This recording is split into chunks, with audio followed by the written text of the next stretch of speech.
Alhamdulillah wa syukrulillah. Asyhadu an la ilaha illallah wahdahu la syarikalah wa asyhadu anna Muhammadan abduhu wa rasuluhu. Quran surat An-Naml ayat 45. A'udzu billahi minasyaitonir rajim. Innal ladzina la yu'minuna bil akhirah zayyana lahum a'malahum fahum ya'mahun. Ulaika alladzina lahum su'ul adab wa fil akhirati humul ahsarun.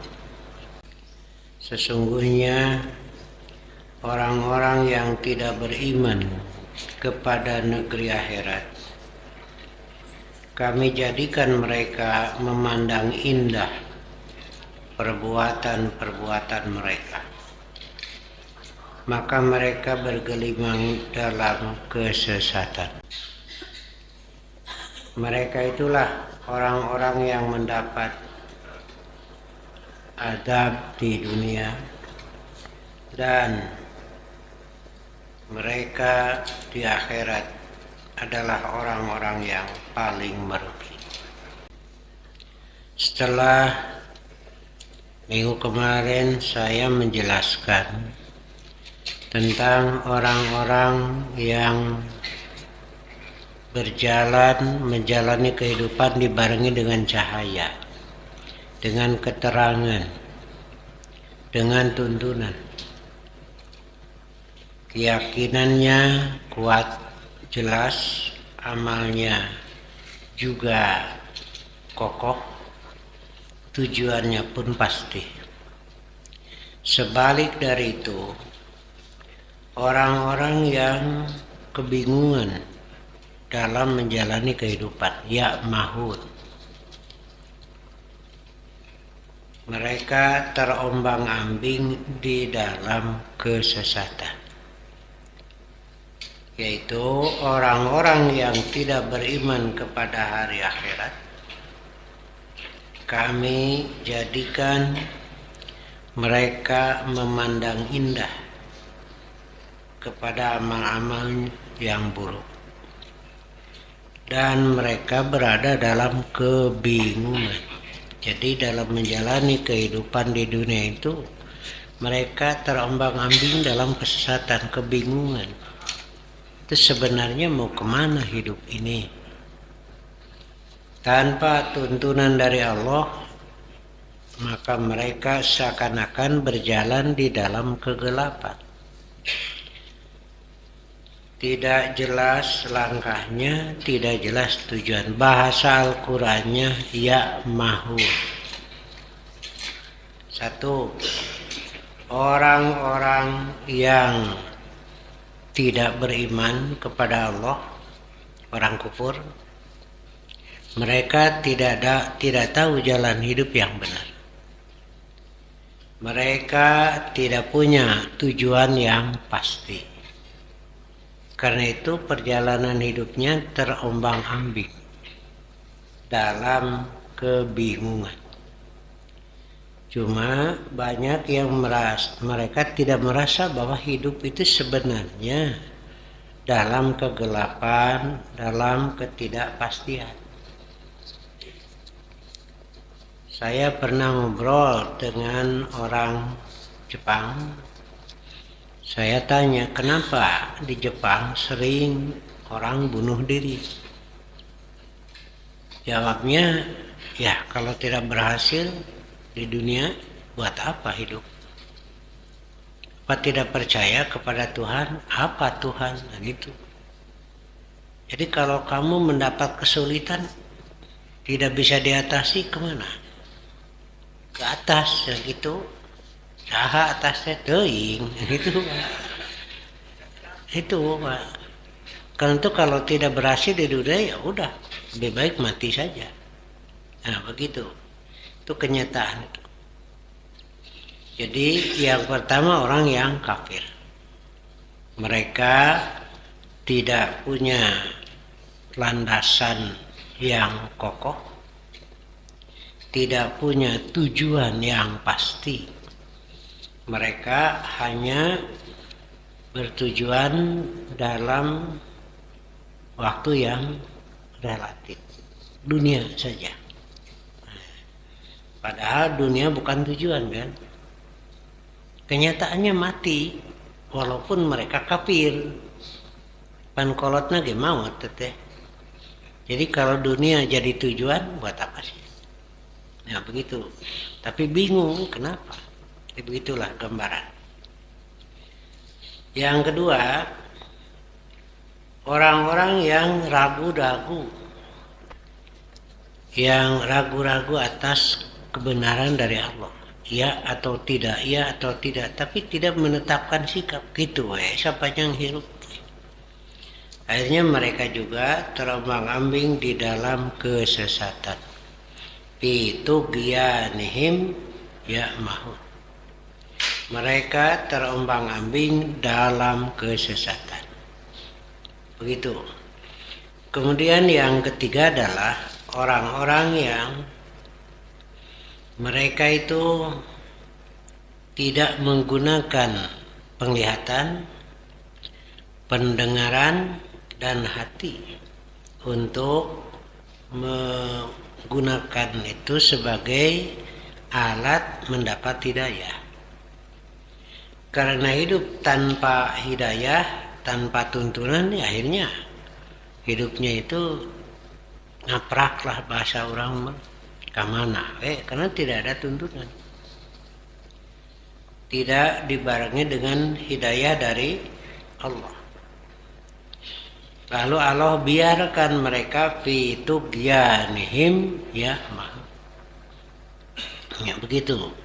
Jadi ada orang yang hidupnya itu dibarengi dengan petunjuk dari Allah, satu.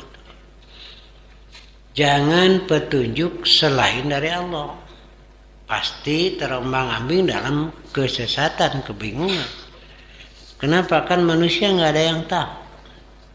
Jalan hidup itu yang sebenarnya yang mana, nggak ada manusia yang tahu.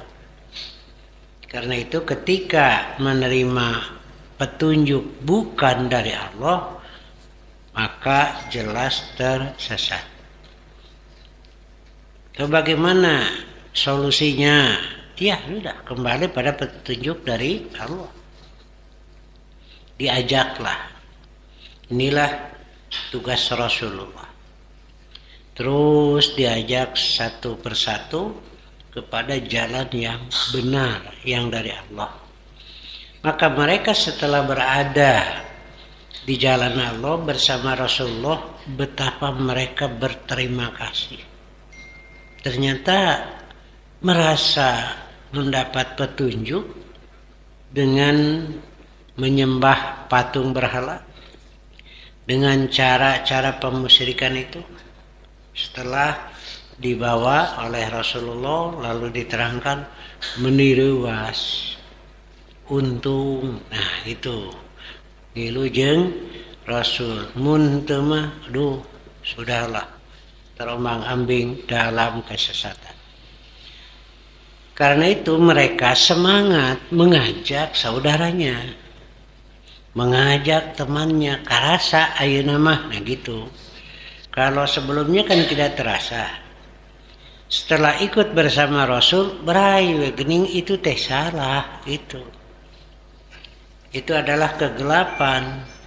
Mereka bersyukur kepada Allah dan berusaha mengajak keluarganya, saudaranya, temannya. Nah, itu tapi ya sebagian ada yang ikut, sebagian ada yang tidak ikut. Pertama, sebenarnya mereka kebingungan dalam akidah. Bayangkan saja satu kelompok ini Tuhannya, kelompok ini Tuhannya beda lagi. Karena patung-patung berhala sekeliling Masjidil Haram itu kurang lebih ada 360 patung. Nah ima patung mun keur usaha ya ieu mah ieu patung lamun hayang boga pamajikan deui ieu. Ini macam-macam itu. Ya. Dan kelompok-kelompok itu punya Tuhan sendiri. Begitu. Ya, mereka itu kan sebenarnya dalam kesesatan. Dan anehnya mereka bahwa yang mereka lakukan itulah yang bagus.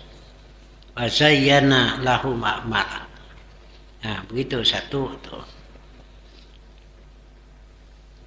Al-Quran telah menjelaskan bagaimana kebingungan Ibrahim terombang-ambing dalam kesesatan ketika menetapkan Tuhan itu yang mana.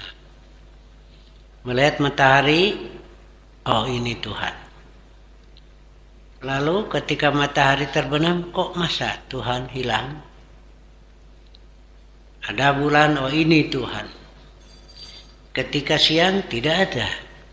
Nah, begitu. Ini kan terombang-ambing. Lalu mendapat hidayah.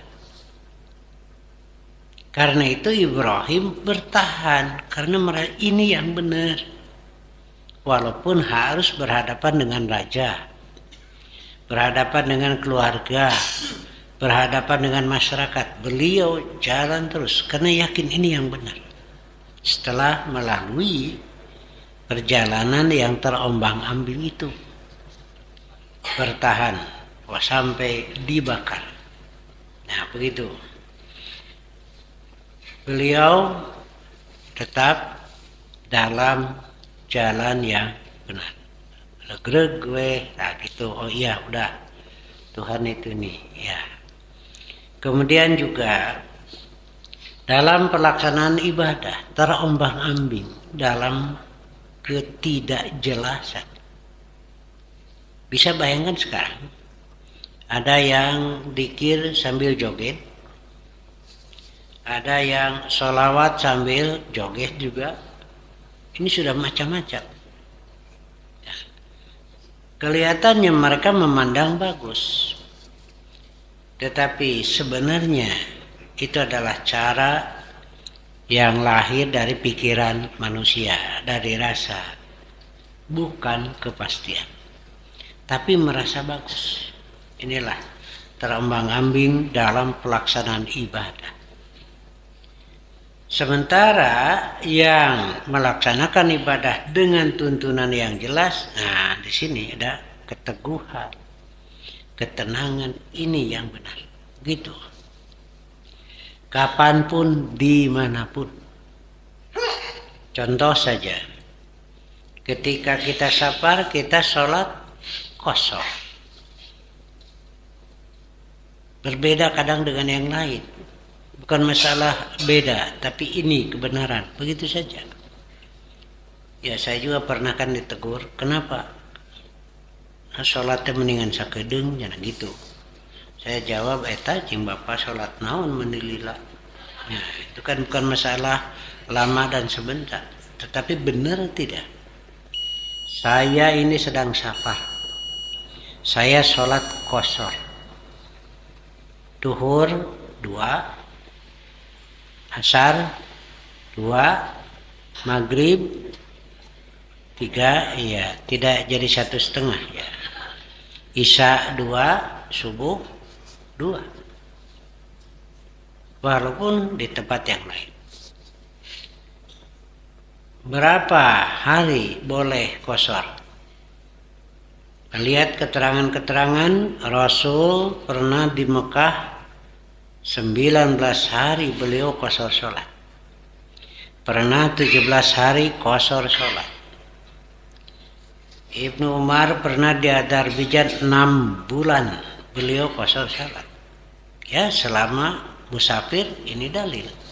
Nah, begitu. Ini keteguhan, ketenangan di situ karena dibarengi dengan cahaya. Tanpa keterangan ini ibadah jadi terombang-ambing. Begitu. Kemudian yang ketiga, jelas, terang, kokoh, tentram dalam melaksanakan muamalah karena ada dalil. Banyak pertanyaan-pertanyaan kaitan dengan muamalah. Sekarang ini kan kaitan dengan jual beli, perpindahan hak milik. Banyak yang kelihatannya menjadi ragu. Nah, ini kan harus ada solusi. Nah, disinilah perlunya keterangan itu. Dan seperti yang masuk pertama, kami pernah menyidangkan mengenai daging, budidaya daging. Jadi tidak perlu punya tanah hektaran untuk penggemukan sapi. Cukup saja dina kaleng, dina ember. Jadi dari selnya diambil lalu dibudidayakan, itu kan jadi daging. Jadi itu kudu hektaran tanah, na ember. Jajarkan itu bisa. Tetapi bagaimana tinjauan syariat? Ketika ditanya, sel itu diambil dari sapi yang masih hidup atau sudah mati? Nah, kalau diambil dari yang masih hidup, maka tidak boleh. Ada bagian yang dipisahkan dari binatang yang hidup, maka bagiannya itu sama dengan bangkai. Ma kuti'a minal bahimati fahiya hayatun fahuwa mayyitun. Apa yang dipotong dari binatang yang masih hidup, maka potongan itu sama dengan bangkai. Begitu. Ini diambil bagiannya, kemudian dibudidayakan, maka hukumnya sama dengan bangkai. Maka kita tetapkan haram. Bagaimana kalau dari binatang yang mati, apalagi diambil dari binatang yang sudah mati? Nah, begitu. Itu kan dari sisi dunia ini merugikan. Itu piduitan, bari mudah. Tapi bukan masalah piduitan, kita punya keteguhan dalil. Pernah juga kami menyidangkan tentang sel punca waktu itu. Setelah putusan tidak boleh, Bapak Direktur itu ngobrol dengan saya, Ustadz diteges kabayangkan ratusan triliun keuntungannya. Kenapa Persis mengharamkan? Bukan mengharamkan, Pak, menetapkan haram berdasarkan dalil. Terserah. Nah, itulah. Ya. Kita teguh di situ karena jelas dalil. Kalau melihat uangnya bisa jadi ragu. Nah, begitulah gambaran. Kemudian juga kemarin di antara masalah yang disidangkan rekayasa janin. Jadi ingin punya anak laki-laki. Nah, terus direkayasa, itu sudah sekarang. Atau ingin punya anak perempuan. Ya. Putusannya apabila belum terjadi ijab kabul antara spermatozoa dan sel telur, silahkan. Bisa direkayasa, silahkan, ada bisa mah. Tapi kalau sudah terjadi ijab kabul, tidak boleh direkayasa, haram hukumnya. Ya, gitu. Jadi bahan ti lalaki jeung ti awewe memeh terjadi ijab kabul, tuh we direkayasa supaya lahir lalaki bisa mempek wae. Kana nyirukeun di poe heula. Ya, tapi kalau sudah terjadi ijab kabul enggak boleh. Itu haram hukumnya. Dan terombang-ambing ini. Kenapa? Karena kepastiannya kembali pada Allah. Apakah nanti laki-laki atau perempuan? Ya Allah yang menentukan. Usaha apapun manusia, akhirnya putusan Allah. Itu kan banyak tuh yang tidak punya anak juga akhirnya berusaha bagaimana melalui bayi tabung, boleh tidak? Bahan dari laki-laki dan perempuan, tapi suami istri diijab kabulkan di luar, asal suami istri boleh. Karena hese wae boga anak, sudah puluhan tahun berkeluarga, coba melalui itu. Tapi bahannya dari suami istri, silahkan. Ternyata sampai sekarang tidak ada yang mulus. Kembali pada putusan Allah nantinya. Tapi hari bukan suami istri mah haram, nggak boleh. Ingin punya anak hebat, pinter, jika Profesor A, beli aja di bank sperma. Itu ada. Itu bolehnya, tidak boleh, kan bukan suami istri. Sama dengan zina tapi dengan alat modern gitu. Ya. Cara buka anak juga yuk. Nah gitu, tapi akhirnya putusan Allah. Nah neng make daek kalau laki juga gitu. Neng mah gelis, sedangkan bisa laki nana goreng patut. Nyata kasep lah, jawab nate pintar itu. Tapi pan ini juga menarik, pintar. Sugan bae ke anak nu lahir teh rupa nurun ke abdi, pintar nurun ke bapakna, itu tuh. Silahkan berusaha juga gitu. Hari pek teh lahir dibalik. Rupa nurun ke bapak bodoh. Nah, begitulah. Ini muncul masalah-masalah dan perlu ketenangan. Ketika menjawab dengan keterangan-keterangan dari Allah, umat itu merasa tenang. Jadi saya dan kawan-kawan itu bertugas untuk memantau persoalan-persoalan yang muncul di tengah-tengah umat, baik di lingkungan Persis atau di luar, mengikuti perkembangan zaman juga. Dan umat itu kan perlu ketentraman dalam menghadapi masalah itu. Maka disinilah kami sidangkan, kami sampaikan, ini hasilnya.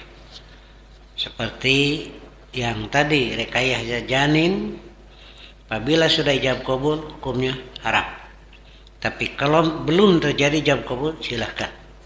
Dan kembali kepada putusan Allah.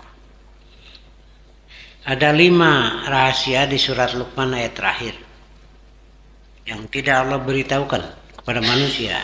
1, kapan kiamat? Itu hanya Allah. Karena itu siapapun yang menentukan hari kiamat bohong itu. Pernah pan ribut tahun 12 terjadi kiamat. Akhirnya ke tahun seorang ya. Nggak ada yang tahu, itu bohong. Nabi sendiri tidak tahu. Karena tidak diberitahu kapan. Ketika Nabi ditanya, mata saat, Nabi cuma menjawab yang bertanya lebih tahu daripada yang ditanya. Kalau kiamat besar, tapi kalau kiamat wusta, kejadian moral, bencana, segala itu ciri-cirinya Nabi sampaikan. Apabila seorang ibu sudah menjadi pembantu anaknya, itu tanda-tanda kehancuran moral, kerusakan akhlak. Apabila seorang ibu, bapak sudah menjadi pembantu anaknya, ya, kan sekarang sudah mulai ya. Apabila perzinahan sudah merebak, sekarang sudah terjadi. Perzinahan merebak itu. Sudah tidak malu lagi. Apabila pembunuhan sudah biasa terjadi, ya, minuman keras sudah biasa, nah itu sudah terjadi tanda-tanda kiamat wusta namanya. Kiamat pertengahan, tinggal kiamat kubro. Tinggal setahap lagi, ini sudah terjadi yang kedua. Nah begitu. Kemudian tidak ada yang tahu pasti kapan turunnya hujan dan di mana. Itu hanya Allah. Kemudian tidak ada yang tahu apa yang ada di dalam rahim. Bukan masalah jenis kelamin. Tapi ini hidup tidak nanti. berapa jumlah rezekinya akan diterima, sampai usia berapa, semuanya tidak ada yang tahu, hanya Allah. Kemudian tidak ada yang tahu apa ya akan terjadi hari esok.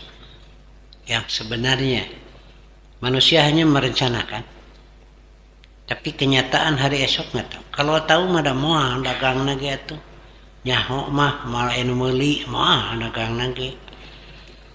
Da moal tumbak beca lagi nyaho mah rek katabrak atuh. Dia kan tidak tahu. Moal naik pesawat lagi atuh ari nyaho rek ragrag mah. Semuanya itu manusia, gaib bagi manusia. Pamatadri nafsu mada taksibu goda. Tidak ada seorang jiwa pun yang tahu apa yang akan dilakukan hari esok. Hanya rencana saja. Karena geus nyeun leupeut jeung eta goreng oncom, kasreng, geus daftar, geus mayar, ngilu ka Pangandaran. Hari subuh nyeri beuteung. Tanya mah rek nyeri beuteung moal nyeun kasreng lagi. Itulah. Tidak ada yang tahu di mana mati dan kapan. Nah, begitulah. Ini semuanya menjadi pegangan. Tapi bagi yang tidak beriman, ini terombang-ambing dalam ketidakpastian itu. Menetapkan kepastian tidak bisa karena manusia menerima khobar dari yang pasti tidak mau. Kartos tuh. Ya, menetapkan kepastian tidak bisa karena manusia menerima khobar dari yang maha pasti tidak mau. Nah, disinilah terombang-ambingnya. Bitugyanihim ya mah. Ketika mau menerima keterangan khobar dari yang maha tahu, nah mulai sekarang langkahnya itu pasti itu. Selama tidak menerima dari yang maha tahu, dari mana lagi? Akhirnya hanya perkiraan. Ketika menetapkan langkah hidup hanya dikira-kira, jelas itu dalam kebingungan. Nah, begitulah. Karena itu ada ucapan Alhamdulillahilladzi hadana bihada wa ma kunna linah tadia lao laan ada kade macana salah laula lin la haula. Ya. Inilah ucapan segala puji bagi Allah yang telah menunjukkan kami ke sini. Jelas kan? Makanya ketika ditanya mau kemana hidup ini, ke surga, beres. Jelas kan? Ya, kalau tidak ke surga mau kemana lagi?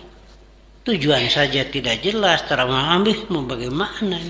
Makanya jawabannya jelas itu. Kemana ke surga? Udah. Tinggal bagaimana kita menelusuri jalannya sampai ke situ. Ya cenah meuni sombong jual ke surga weh. Kalau tidak ke surga kemana? Kalau tidak ke surga ya ke neraka mau gitu. Nah, atuh. Ya sudah pasti aja ke situ. Tong api-api lah. Abdi mah ka surga teh teu layak, tapi dari di neraka mah abdi alim, amli api-api bisa. Yang jelas saja itu. Iya, kan Quran tuh yang menuntun begitu. Nih jalan ke surga gitu. Nih jalan yang lurus. Sampai Nabi berani menyatakan kullu ummati yadkhuluna jannah. Semua umatku akan masuk ke surga. Udah jelas Nabi berani gitu kan. Illa man aba. Nah, gitu kata Nabi. Kecuali yang tidak mau. Jadi surga sudah disiapkan. Semuanya akan masuk ke sana. Ini sabda Nabi, kullu ummati yadkhulunal jannah. Semua umatku akan masuk ke surga, ya. Kecuali yang tidak mau. Jadi neraka disediakan itu bagi yang tidak mau ke surga, begitu. Makanya kemana tuh karunya saya pangbalikan ke surga teu daek, kemana karunya disiapkeun we neraka gitu. Sahabat bertanya, waman ya Rasulullah? Siapa yang tidak mau? Rasul menjawab dengan diplomasi. Man atau ani dakhalal jannah. Siapa yang taat kepadaku pasti masuk surga. Nah, bisa diterjemah boleh pasti. Menggunakan fi'il madhi ini kan. Jadi untuk yang akan datang menggunakan kata kerja lampau menunjukkan pasti begitu. Kecuali yang tidak mau. Siapa yang taat kepadaku dakhalal jannah. Siapa yang membantah, membangkang kepadaku, itulah yang tidak mau. Gitu. Jadi jelas. Tinggal ikuti saja Rasul. Nah, begitu. Rasul mengatakan siapa yang taat kepadaku sama dengan taat kepada Allah. Yang taat kepada Allah pasti masuk surga. Nah, gitu. Jadi dalam akidah kita ikuti Rasul. Ini jelas. Pasti, yakin benar. Seperti para sahabat. Mereka itu kokoh, kuat. Nah, sekarang kalau dulu kan terbang-ambing. Mau berangkat, usaha. Ya, datanglah ke Tuhan nanti kena patung dia. Kemudian mengundi anak panah. Anak panahnya itu ditulisi berangkat, yang kedua tidak berangkat, yang ketiga tidak ditulisan. Kocelok. Keluar berangkat. Oh, eta hamba saya nu dititah atoh teh. Sabab dunungan anak yang ini. Mun keluar tidak berangkat pasti ditenggelat. Keluar tidak berangkat asupkeun deui, kocelok deui gitu. Tapi ka keluar berangkat. Mun urang mencabut teh atunya mun dibodoh deui. Jadi kalau keluar pak anak panah yang tidak ada tulisan ulangi. Ya keluar ke saya tulis saya tidak berangkat tapi dudungan hayang ini.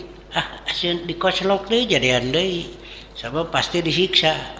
Itu. Tapi kaki itunya bodoh hirup. Ini entong, ini entong, ini entong. Tapi hayang balikan deh par ngitung teh. Tapi kaki itu hirup. Nah begitu. Ini ya satu. Para sahabat yang merasa tentram, merasa enak.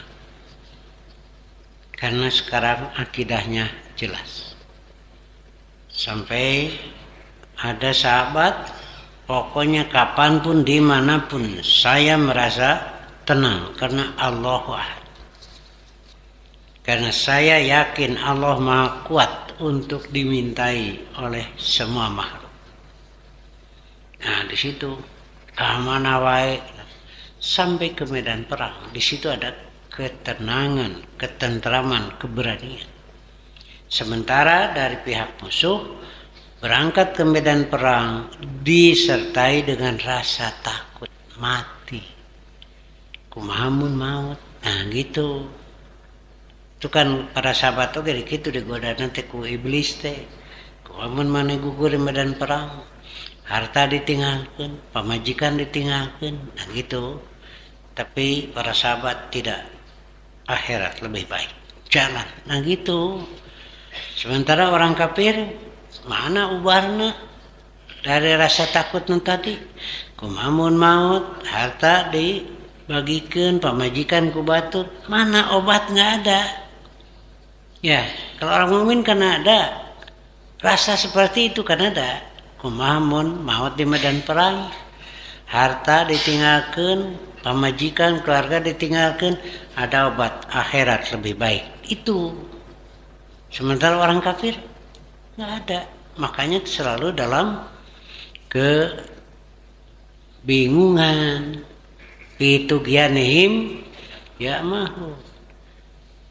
Karena Allah memasukkan dalam hati orang kafir ar-ru'bu, sedangkan orang iman as-sakinah. Itu berangkat jalan biar kenapa akhirat lebih baik, bagaimana keluarga akan ada Allah. Itu Abu Bakar diminta harta untuk jihad karena perlu sekali bikin di rumah mantu. Dia tanya, apa yang kau tinggalkan di rumah? Allah. Beres tuh, itu. Di situ contohnya. Utsman setengahnya. Sementara orang kafir, kemana ini? Kamu mau berkorban kenauna tuh. Kumamun maut di itu nggak ada. Nah, makanya dalam medan perang itu tidak lepas dari rasa takut itu. Nah, jadi orang Islam walaupun jumlahnya sedikit selalu menang karena dengan langkah yang pasti. Nepi ka daftar ngahaja geus aki-aki oge. Nah, itu cenah pun anak di surga geus ngagupayat. Jadi ada keyakinan di situ. Nah, itulah. Bagi orang-orang yang menerima khobar dari Allah dalam segala urusan, disitulah ada as-sakinah. Waladhi anzalas sakinata fi qulubil mu'minin. Allah yang menurunkan sakinah di dalam hati orang yang beriman. Itu. Mau apa lagi sih? Apaan aya Allah? Bagi jeung sieun teu dahar. Mun nu ngajamina salaki mah nya waya ragu-ragu aja, tapi kan Allah. Wa ma min dabatin fil ard illa 'ala Allahi rizquha. Tidak ada yang merayap di bumi kecuali Allah yang menjamin rezekinya. Namun diribur itu. Ya, di situ kan sakinah, ketenangan. Ya cenah teu boga beas tuh tingali demak ge dahar jukut jajan. Namun diribur teuing. Kan urang mah da eta pikiranna teh kana sangu wae sugestina teh. Isu kene geus leupeut 2, bala-bala 2. Nah, ngawe can dahar. Padahal pad leupeut teh tina sangu teh nya beas. Geus beurang teh lapar ya kunaon ieu can dahar. Kan tadi mah da karek kupat tahu.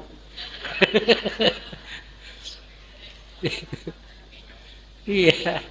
Iya tuh. Kuda oge kana ongok jag-jag mirip. Nu paling goreng patut mah ngobrolkeun kasusah keur barang dahar. Nah, goreng patut pisan. Ya, dah itu. Jadi disitulah menjalani hidup itu tenang.